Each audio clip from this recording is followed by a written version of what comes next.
O Senhor esteja convosco. Ele está no meio de nós. Proclamação do Evangelho de Jesus Cristo segundo Lucas. Glória a nós, Senhor.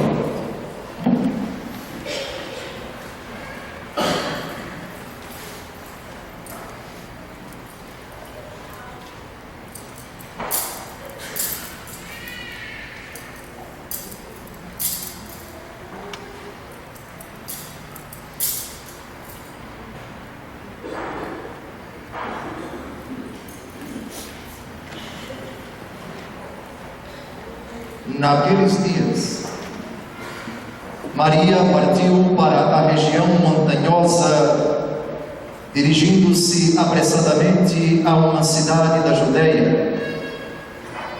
Entrou na casa de Zacarias e cumprimentou Isabel.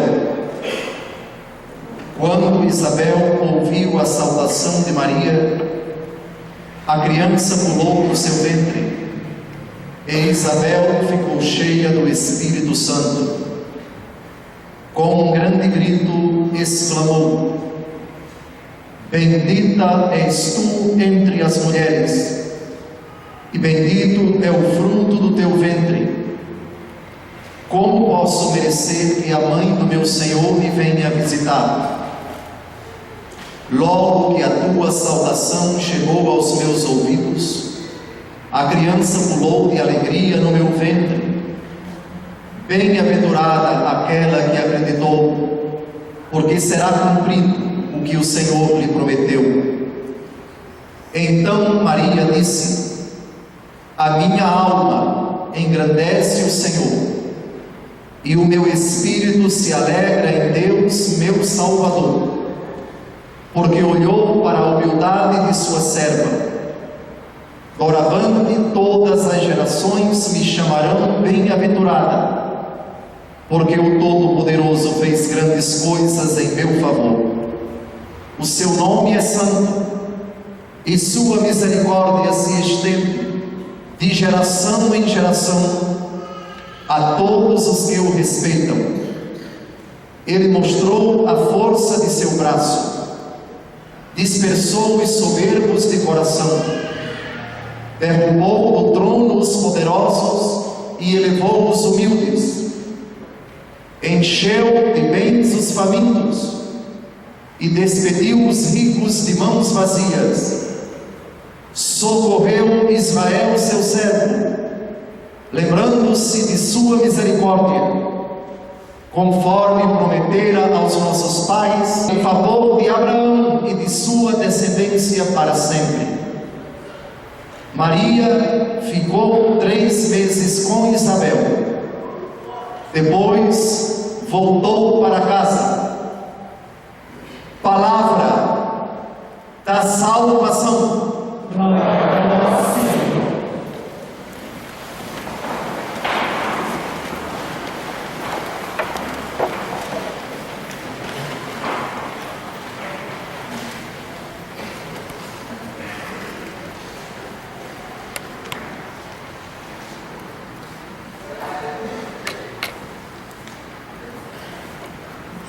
Celebramos hoje, no Brasil, pela importância que o domingo ocupa na vida litúrgica dos fiéis, a solenidade da Assunção da Bem-aventurada Virgem Maria, que é estabelecida pela Igreja desde longa data, é sempre celebrada no dia 15 de agosto.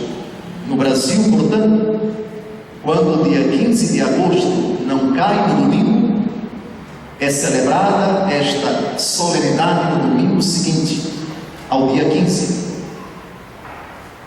Celebramos hoje o dogma. O que é o dogma? O dogma é uma verdade de fé, definida solenemente pela Igreja, para ser crida, acreditada, como fé divina e católica, inspirada pelo próprio Deus, procedente do próprio Deus e definida como tal pela suprema autoridade da Igreja. O colégio dos bispos com o Papa à frente, ou o Papa, no exercício da sua posição de mestre supremo, que quando prega em matéria de fé e de moral, ex-cátedra da sua cadeira de mestre e de pontífice em Roma, goza da assistência especialíssima do Espírito Santo na prerrogativa da infalibilidade. Somente uma única vez na história da Igreja, um Papa definiu um dogma. Muitos outros dogmas, todos os demais, foram definidos num concílio ecumênico. Somente o Papa Pio XII, em 1950, definiu esta verdade que é o objeto da solenidade de hoje. Quando a Igreja define dogmaticamente uma verdade, ela passa a ser verdade de fé. Negá-la, portanto, incorre-se em heresia. E a heresia é punida pela Igreja com a censura de excomunhão. Quem nega um dogma, uma verdade definida pela Igreja e contida explícita ou implicitamente na palavra de Deus, está fora da comunhão da Igreja. Portanto, ao longo de 2000 anos de história, a nossa Igreja proclamou muitos dogmas, sempre num concílio ecumênico. Todos os bispos católicos reunidos num determinado lugar, com a assistência do Espírito Santo, definiram muitas verdades a serem cridas por fé divina e católica. Mas somente uma única vez, o Papa, depois evidentemente de ter consultado todo o episcopado do mundo inteiro sobre a oportunidade, sobre a conveniência, sobre a importância, sobre a consistência dessa verdade, proclamou dogmaticamente. O dogma está contido ou implícita ou explicitamente na palavra de Deus. Há determinados dogmas que não estão claramente, explicitamente na palavra de Deus, e nisso até os protestantes concordam. Por exemplo, o número dos livros da Bíblia. Nós católicos professamos que eles são 73, 27 no Novo Testamento e 46 no Antigo Testamento. Esse número não se encontra explicitamente na Bíblia. Na Bíblia não há um número definido. Na Bíblia não se diz que os evangelhos são 4, não menos nem mais. Na Bíblia não está escrito em nenhum parágrafo, nenhum versículo, que os livros do Novo Testamento devam ser 27, não menos nem mais. Isso é fruto da compreensão da Igreja posteriormente à conclusão do cânon bíblico, isto é, depois que todos os livros inspirados já haviam sido escritos. Martinho Lutero, com relação ao número dos livros inspirados, jogou fora 7 do Antigo Testamento.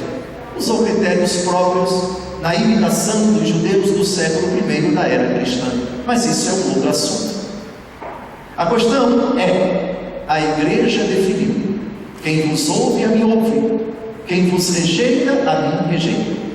Esse dogma, que vamos explicar agora, encontra-se na palavra de Deus implicitamente, mas para nós descobrirmos onde está na Bíblia que a bem-aventurada Virgem Maria, no fim de sua peregrinação terrestre, subiu ao céu em corpo e alma, é preciso que nós consideremos alguns parâmetros muito importantes. Por que não está na Bíblia? Não significa dizer que não tem fundamentação bíblica. Por exemplo, a Bíblia não fala da morte de São José. Isso não significa dizer que São José não morreu. A Bíblia não fala da morte de Tiago, o menor, não fala da morte de Pedro, não fala da morte de João. Isso não quer dizer que eles não morreram.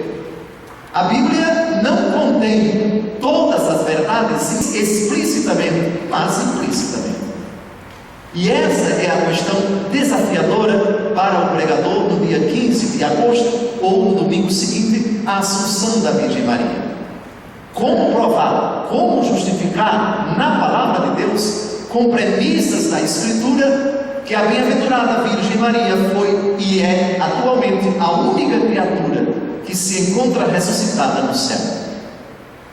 O ponto de partida do nosso raciocínio encontra-se lá no livro do Gênesis, no capítulo 3, que narra o drama do pecado original.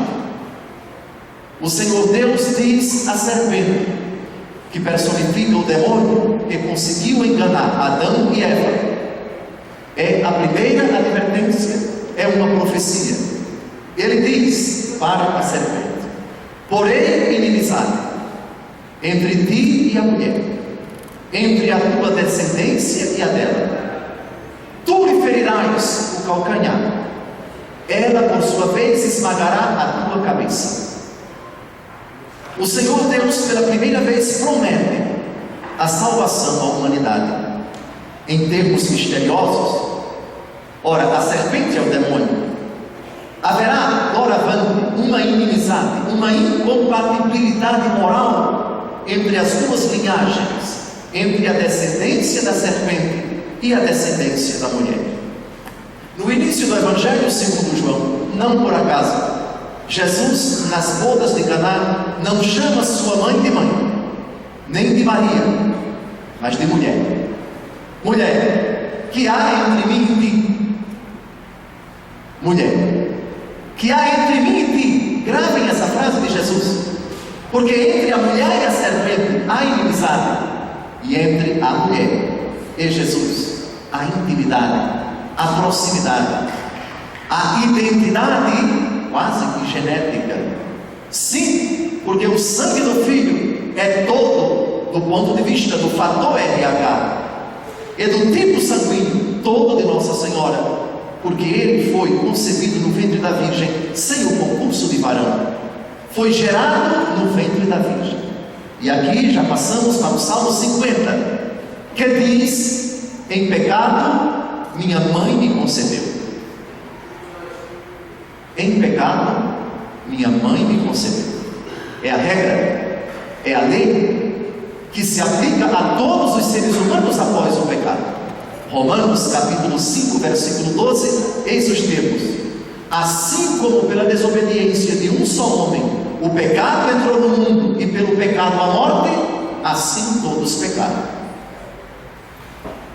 Depois da desobediência dos nossos pais, pela lei da solidariedade de toda a humanidade em Adão, porque descendentes dele, herdamos no momento mesmo da nossa concepção essa mancha, essa mácula, privados da graça de Deus. Romanos capítulo 3, versículo 23. Todos pecaram e estão privados da graça de Deus e são justificados gratuitamente em Cristo Jesus. Assim, toda a humanidade se enquadra nessa lei. Nossos pais desobedeceram o pecado original originante, e em virtude da nossa solidariedade com eles, no momento mesmo em que somos concebidos no ventre de nossa mãe, já herdamos essa mancha, essa herança maldita, a privação da graça de Deus. Agora, a Virgem se enquadra nessa lei? E se a resposta for não, pode Deus Todo-Poderoso abrir exceção à regra que Ele criou? Pode, porque Ele é Deus. É regra que todo homem seja gerado no ventre de uma mulher com o concurso de varão. A união do espermatozoide com o óvulo, o sêmen masculino e o feminino. Aquele que criou a regra, criou também a exceção. Como se fará isso se eu não conheço homem algum? A exceção foi a sua própria mãe. Todos os homens nasceram e nascerão no concurso de varão, menos ele, a exceção. Agora vem a questão: se a mãe daquele que não foi gerado pelo concurso de varão, se a mãe contivesse o pecado, se nela habitasse o pecado, necessariamente se deveria dizer que o filho que nela foi gerado nasceu manchado pelo pecado, o que seria uma blasfêmia.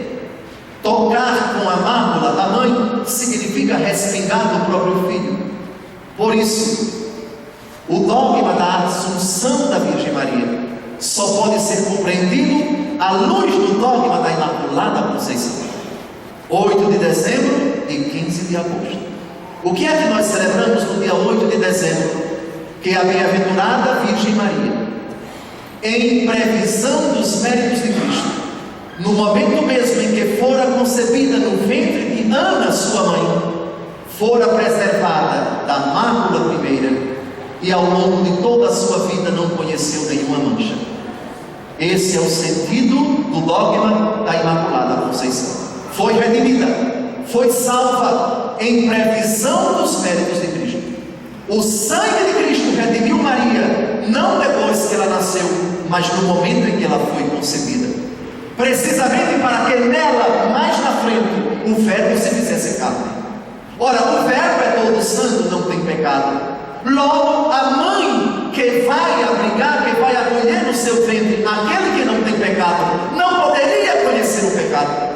Pois se assim não fora, o filho sem pecado habitaria durante 9 meses num ventre imaculado pelo pecado, o que seria blasfêmia, porque o filho unido pelo cordão umbilical da mãe herdaria tudo dela, inclusive o pecado, o que seria uma blasfêmia.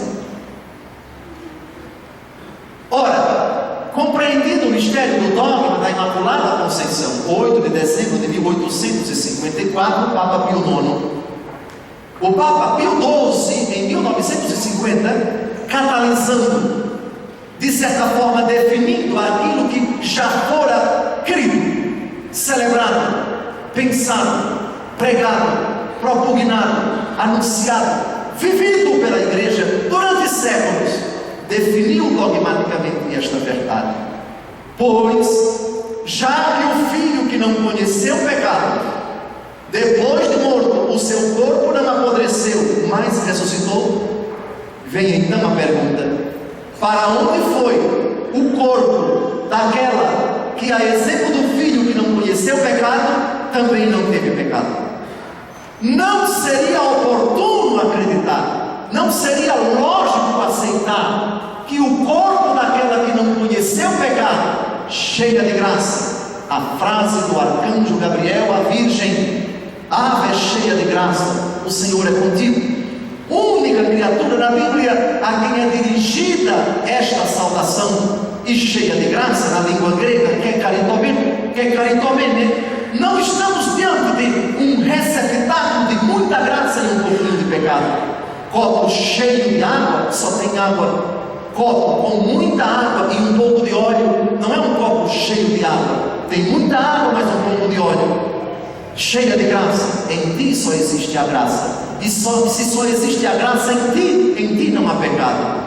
Porque se não fora assim, se nela contivesse o pecado, aquele todo santo que habitaria em teu ventre durante 9 meses, seria manchado, seria atingido, seria maculado pelo pecado. Por causa do filho que vai ser gerado em ti, o Pai te preservou desde o primeiro momento, e te cumulou com esta graça que não é mérito teu, mas dom de Deus, cheia de graça, imaculada, sem mácula, sem mancha.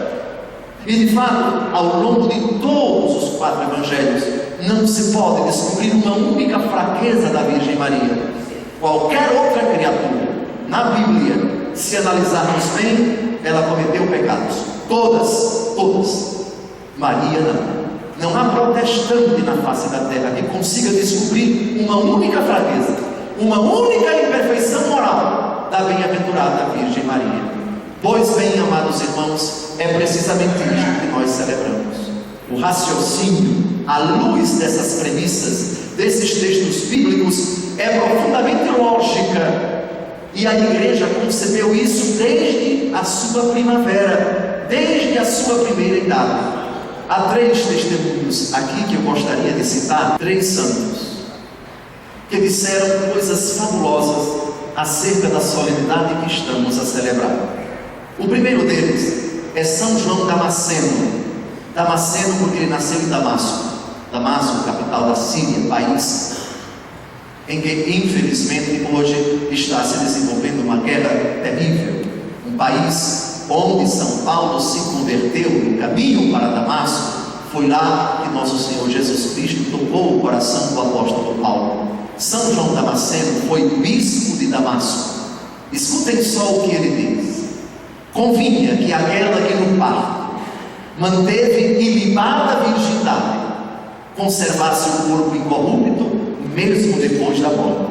Convinha que aquela que trouxe no seio o Criador encarnado habitasse entre os divinos tabernáculos. Convinha que morasse no tálamo celestial aquela que o eterno Pai desposara. Convinha que aquela que viu seu filho na cruz, com o coração traspassado por uma espada de dor, de que tinha sido imune no parto, contemplasse assentada à direita do Pai. Convinha que a Mãe de Deus possuísse o que era do Filho e que fosse venerada por todas as criaturas como mãe e serva do mesmo Deus.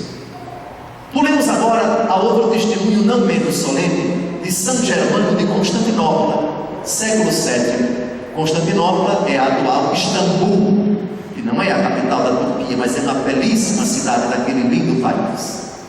São Germano de Constantinopla, século VII. Vós, como está escrito, aparecestes em beleza, o vosso corpo virginal é totalmente santo, totalmente casto, totalmente domicílio de Deus, de forma que até por este motivo foi isento de desfazer-se em pó. Foi sim transformado enquanto era humano, para viver a vida altíssima da incorruptibilidade, mas agora está vivo, gloriosíssimo, incólume e participante da vida perfeita. E para concluir, um outro testemunho também do século VII, São Modesto de Jerusalém, capital de Israel. A gloriosíssima Mãe de Cristo, Deus e Salvador nosso, doador da vida e da imortalidade, foi glorificada e revestida do corpo na eterna incorruptibilidade por aquele mesmo que a ressuscitou do sepulcro e a chamou a si de uma forma que só Ele sabe. Amados, este dogma é profundamente consonante com o mistério da ressurreição de nosso Senhor Jesus Cristo. Vocês repararam bem na segunda leitura de hoje? Cristo ressuscitou dos mortos como primícias dos que morreram. Ele foi o primeiro a ressuscitar. Com efeito, por um homem veio a morte, e é também por um homem que vem a ressurreição dos mortos. Todos morrem em Adão, e em Cristo todos reviverão. Porém, cada qual segundo uma ordem determinada. Primeiro Cristo, depois os que pertencem a Cristo por ocasião de sua vida. A regra geral é que todos os que morrem em Cristo ressuscitarão quando o Senhor vier em glória, exceto a bem-aventurada Virgem Maria. O motivo, já disse e repito: o Filho que não teve pecado, não convinha que seu corpo apodrecesse, pois o apodrecimento é consequência do pecado. Lembra-te que és pó e ao pó hás de tornar. Lembram dessa afirmação do Senhor Deus a Adão e Eva depois que eles pecaram? Essa frase não se aplica à Virgem, porque a Virgem não conheceu o pecado. A Virgem não conheceu mácula, e tão santa quanto o seu filho. Ele, porém, sendo Deus, mas ela criatura, escolhida por Deus para ser sua mãe, e cumulada com a plenitude da graça desde o momento da sua imaculada concepção, não convinha que seu corpo apodrecesse. A Bíblia não diz, nem se sabe ao certo, se, como e quando ela morreu. A igreja, aliás, nem disse que a Virgem morreu, mas terminada a sua peregrinação aqui na terra, ela foi assunta ao céu.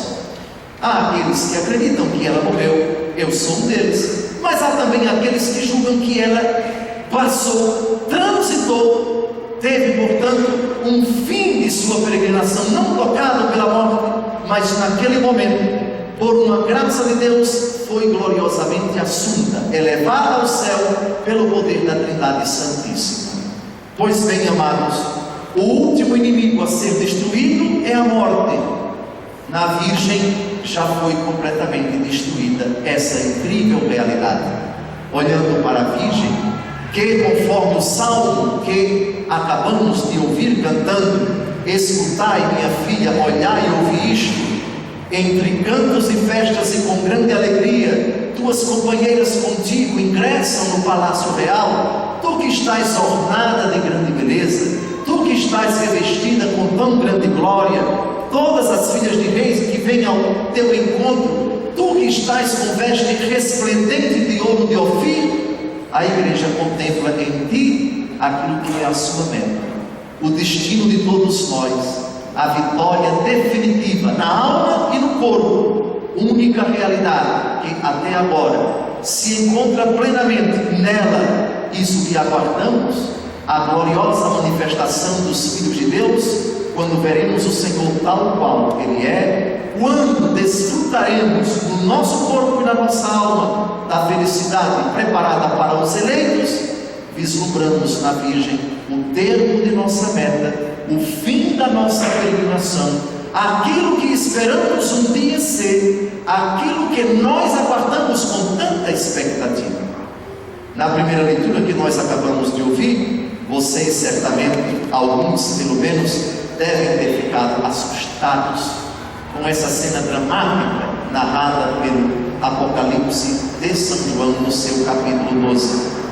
O texto é, na verdade, fruto da experiência que o apóstolo e evangelista João teve na ilha de Patmos, quando, fugindo da perseguição que o imperador Domiciano moveu contra os cristãos, foi levado em êxtase por Deus Todo-Poderoso e contemplou aquilo que lhe colocou por escrito, a saber, as coisas que estavam acontecendo e que iriam acontecer dentro de pouco tempo com a igreja do seu tempo, e aquilo que haveria de acontecer até a consumação dos séculos.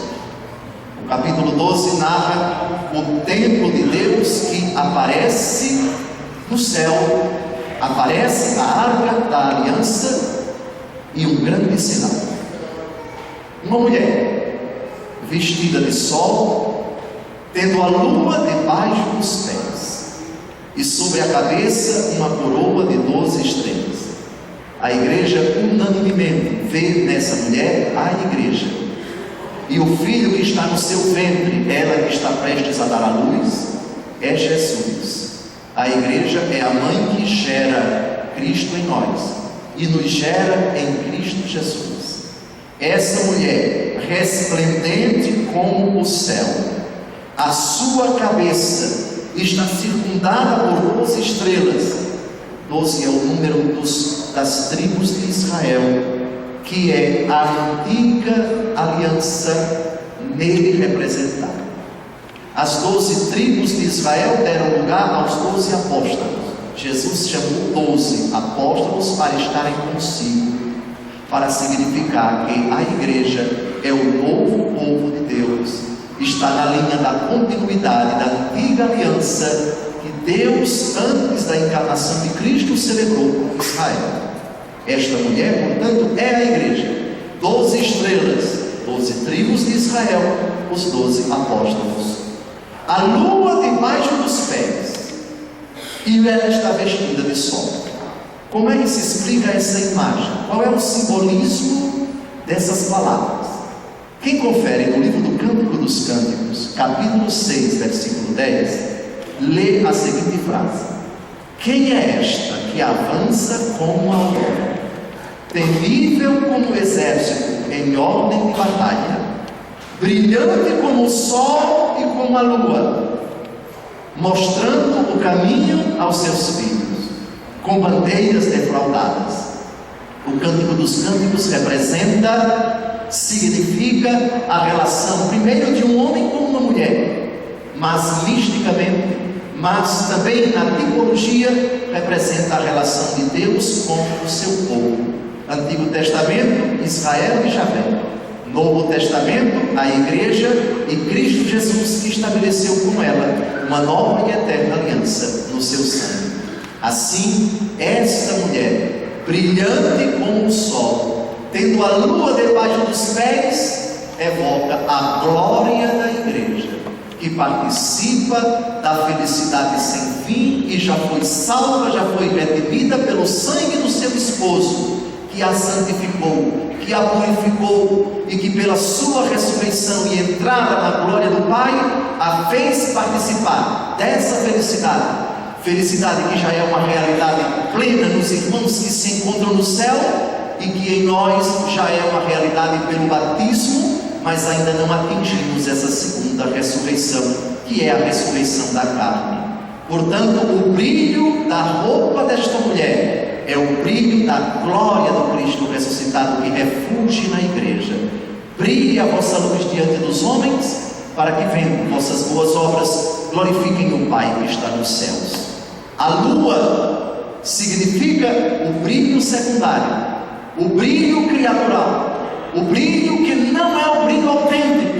A lua brilha, mas o brilho dela é derivado do sol.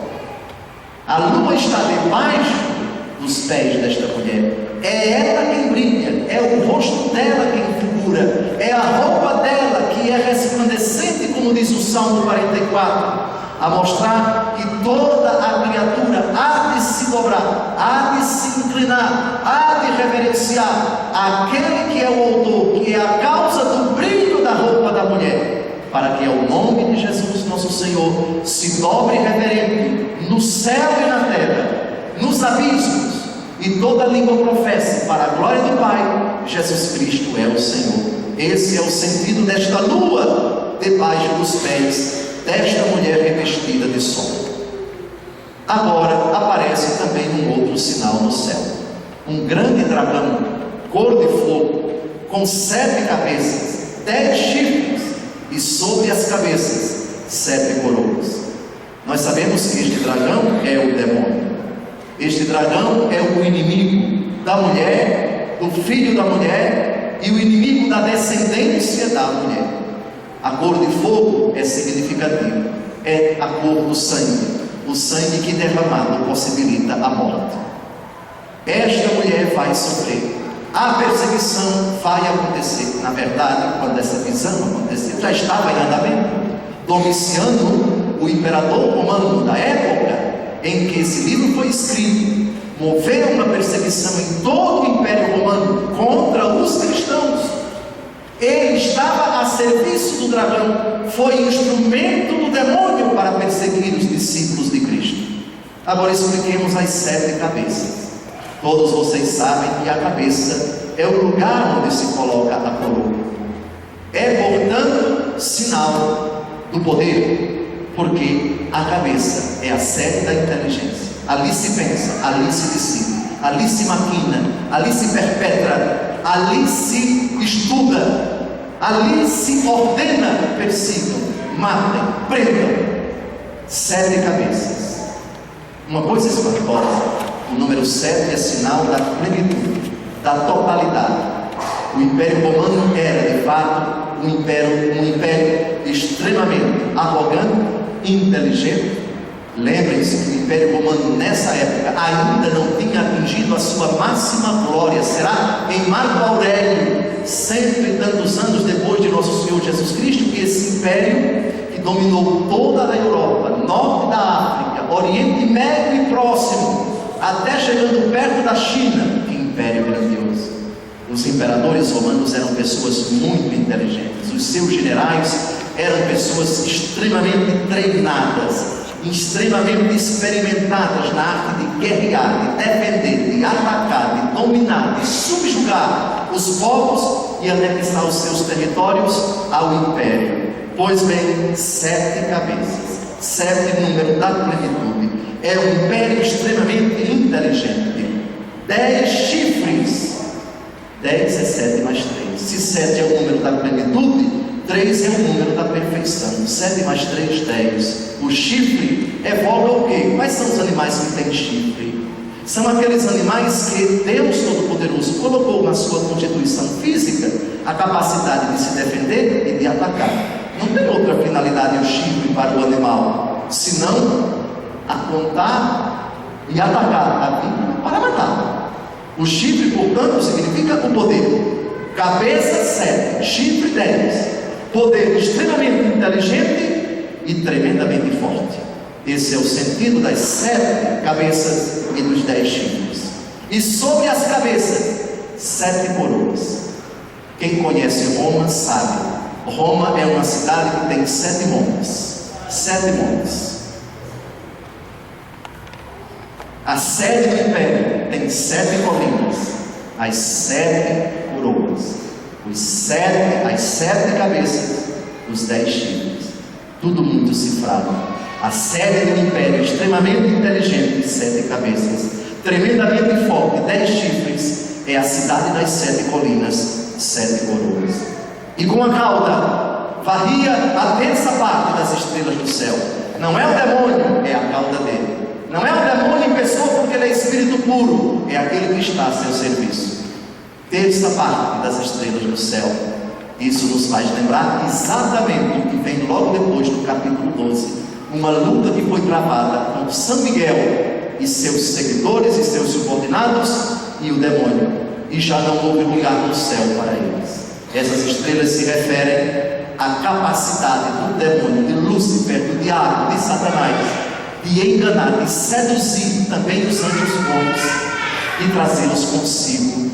A Bíblia não diz exatamente em que consistiu a provação a que foram submetidos todos os anjos, mas é uma verdade que não se encontrou lugar para eles no céu, e o demônio não saiu de lá sozinho, levou muitos anjos consigo. No mesmo versículo 12, desde o capítulo 12, disse uma frase tremenda: o demônio partiu furioso para a terra, porque sabe que pouco tempo lhe resta.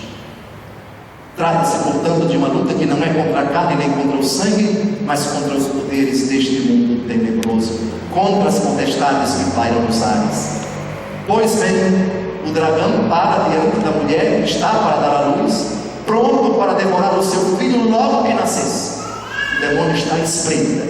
Quando somos batizados, Cristo nasce em nós, nascemos para Cristo, mas o demônio está à espreita, pronto a tirar a nossa fé a qualquer momento do nosso coração.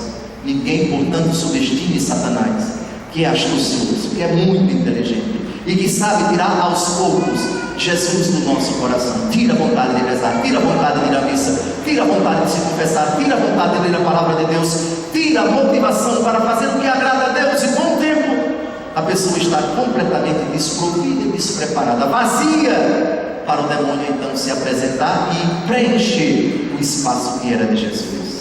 O demônio está pronto para devorar o filho logo que ele nasce. E ela deu à luz um filho homem, que veio para governar todas as nações com cetro de ferro. O filho foi levado para junto de Deus e do seu trono, sinal da sua morte, ressurreição e ascensão. E a mulher foge para o deserto, onde Deus lhe tem preparado um lugar. O deserto é o lugar inóspito, evoca as dificuldades, as tribulações que a Santa Igreja teve, tem e há de ter até a vinda de nosso Senhor Jesus Cristo.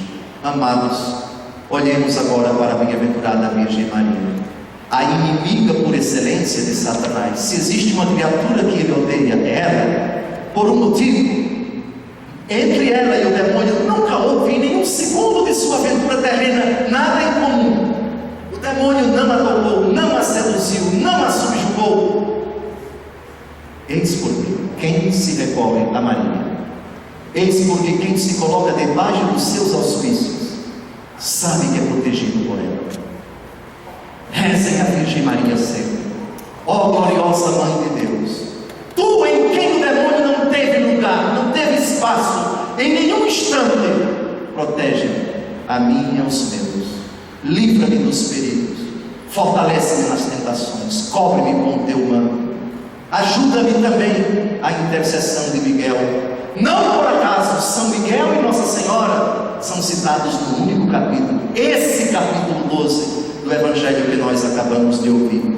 Olhemos para o Evangelho de hoje, a Virgem visitando Santa Isabel, e Santa Isabel dirige-se a ela com uma expressão tão bonita: de onde me vem esta honra, que a mãe do meu Senhor venha até mim. Tão logo a voz da tua saudação chegou aos meus ouvidos, a criança estremeceu de alegria no meu ventre. Pronunciem o nome de Maria e o poder das trevas fica abalado. recitem o terço com piedade, e vocês vão perceber o demônio furioso, porque ele sabe, este se colocou debaixo da proteção dela, e com ela eu não posso. Ela é poderosa, ele está sendo protegido por ela é o amparo dele, ela é a proteção dele. Desafio aquele que recita com piedade diariamente qualquer devoção à Virgem Maria, particularmente a recitação do rosário, a recitação do terço, que nas tribulações não tenha sido assistida, que nas tribulações tenha sido ignorado ou desprezado. Jamais debaixo da tua proteção nós nos colocamos, ó Santa Mãe de Deus. Socorrei-nos nas nossas tribulações, nas nossas dificuldades, ó Virgem gloriosa e bendita.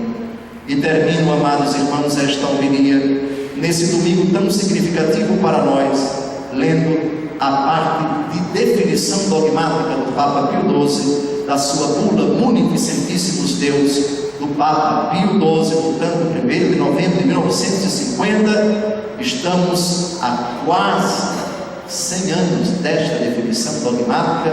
São palavras muito bonitas do Papa, soleníssimas, e de certa forma toda essa homilia foi uma explicação das premissas dessa conclusão que vamos ler agora.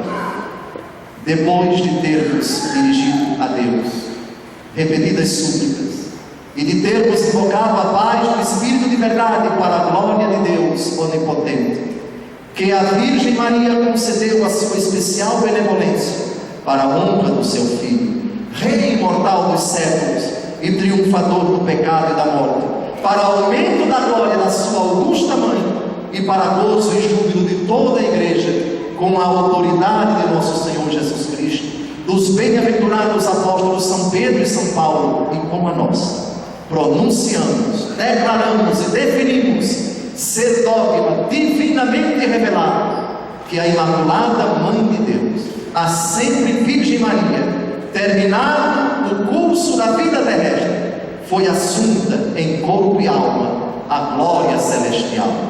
Pelo que, se alguém que Deus não o permita ousar voluntariamente negar ou pôr em dúvida esta nossa definição, saiba que naufraga na fé divina e católica. A ninguém, pois, seja lícito infringir esta nossa declaração, proclamação e definição, ou temerariamente opor-se-lhe e contrariá-la. Se alguém presumir tentá-lo, saiba que incorre na indignação de Deus onipotente e dos bem-aventurados apóstolos Pedro e Paulo. Dado em Roma, junto de São Pedro, no ano do jubileu maior de 1950, no dia 1º de novembro, festa de todos os santos, no ano 12º do nosso pontificado. Hoje é festa na Igreja Católica, porque sua mãe, sua protetora, aquele que gerou no seu ventre o Salvador, nosso Senhor Jesus Cristo, subiu ao céu em corpo e alma, e gloriosa lá no céu intercede por nós, junto ao seu Filho, para que também na hora derradeira tenhamos os merecimentos que Deus cumulou no seu coração, e possamos também participar daquilo que os olhos não viram, os ouvidos não ouviram, o que Deus preparou para aqueles que o amam. Louvado seja nosso Senhor Jesus Cristo.